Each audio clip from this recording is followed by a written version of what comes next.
एक बार की बात है, एक नगर में एक राजा रहता था। वह अपना दायित्व अपने प्रजा के प्रति बहुत ही अच्छे से निभाता था। एक दिन उसने सोचा कि क्यों न आज वन चला जाए शिकार करने। इसी बहाने थोड़ा मन भी बहल जाएगा। बस फिर क्या, तुरंत अपने सिपाहियों के साथ वन की तरफ शिकार के लिए लेकिन अचानक बारिश का मौसम होने की राजा अपने महल से भटक गया और सिपाहियों से अलग हो गया। भूख, प्यास और थकावट की वजह से उस राजा की हालत बहुत बुरी। राजा बहुत परेशान, लेकिन कुछ वक्त बाद राजा को 3 बच्चे दिखाई दिए। तीनों बच्चे काफी अच्छे दोस्त लग रहे थे। राजा ने उन तीनों बच्चों को अपने पास बुलाया और कहा कि क्या तुम मेरे खाने के लिए खाना और पीने के लिए पानी ला सकते हो? ये सुनकर तीनों बच्चों ने कहा, जी हाँ, अभी घर जाकर आपके लिए कुछ लेकर आते हैं। ये कहकर तीनों बच्चे अपने गांव की तरफ भागे और अपने अपने घर से राजा के खाने के लिए काफी कुछ। राजा बच्चों के जोश और प्यार को देखकर बहुत खुश हुए और तीनों बच्चों से एक सवाल पूछा, बच्चों, मुझे आज तुम तीनों से मिलकर बहुत खुशी हुई है। तुम अपने जीवन में क्या करना चाहते हो? मुझे बताओ, मैं तुम्हारे लिए कुछ करना चाहता हूँ। बोलो, तुम्हें क्या चाहिए? ये सुनकर तीनों बच्चे कुछ देर तक सोचते रहे। फिर थोड़ी देर में उनमें से एक लड़के ने कहा, मुझे धन चाहिए। मैंने कभी 2 वक्त की रोटी नहीं खाई, कभी अच्छे कपड़े नहीं पहने, इसलिए मुझे सिर्फ धन ही चाहिए। राजा ने कहा, ठीक है, मैं तुम्हें इतना धन दूंगा कि तुम हमेशा खुश रहोगे। ये हम सुनकर इस बच्चे की खुशी का ठिकाना नहीं रहा। अब दूसरे बच्चे की बारी, तो राजा ने दूसरे बच्चे से पूछा, बताओ तुम्हें क्या चाहिए? दूसरे बच्चे ने कहा, मैं चाहता हूँ कि मुझे एक बंगला, घोड़ा, गाड़ी मिल जाए, क्योंकि मेरा घर छोटा है और बहुत बुरी हालत में है। ये सुनकर राजा ने कहा, ठीक है, मैं तुम्हें बंगला और घोड़ा गाड़ी दूंगा।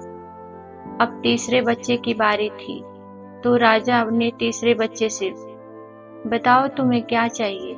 तीसरे बच्चे ने कहा, मुझे ना धन चाहिए और ना ही मुझे आप ऐसा आशीर्वाद दीजिए कि मैं विद्वान बन जाऊं और शिक्षा पूरी होने के बाद अपने देश की सेवा करने के लायक बन जाऊं।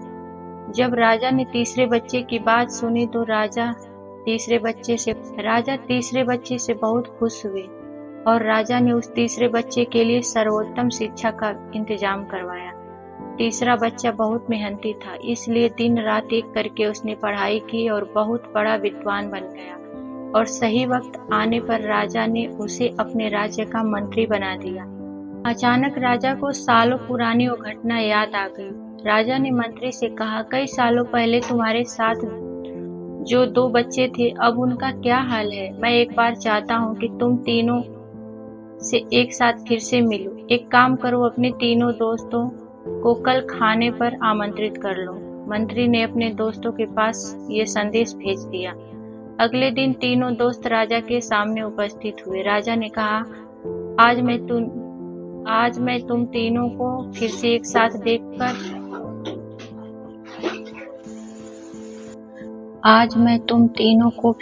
साथ देखकर बहुत खुश हूँ।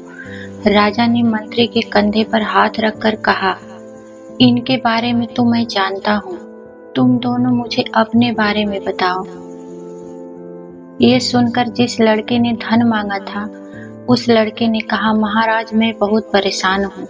आपने जितना धन मुझे दिया था, उतना धन पाकर मैं बहुत आलसी हो गया और मैंने बहुत सी बेकार चीजों में अपने धन को बर्बाद किया और मेरा बहुत सारा धन चोरी भी हो गया। इसलिए मैं आज उसी हालत में हूँ जिसमें आपने मुझे पहले देखा था। ये सुनकर राजा ने दूसरे लड़के से पूछा, बताओ तुम कैसे हो? दूसरे लड़के ने जवाब दिया, महाराज, मेरा भी कुछ ऐसा ही हाल है। मैं तो अपने बंगले में बहुत खुशी और सुकून से रह रहा था, लेकिन कुछ वक्त पहले आई बाढ़ में मेरा सब कुछ बर्बाद। मैं भी उसी हाल में हूँ जिसमें आपने मुझे पहले देखा था।